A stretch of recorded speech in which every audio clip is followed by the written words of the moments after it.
how to see history of Reels on Facebook.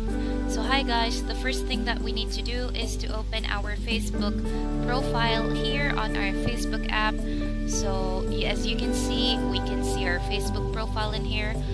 Simply go to this three-dotted button beside edit profile. Click on that one. Now we will be routed to our profile settings by then, and let's go to activity log.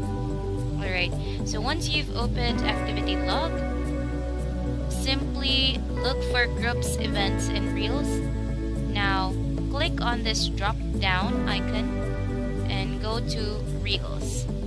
So in here you can see the reels, the audios of the reels that you've saved, and also the drafts.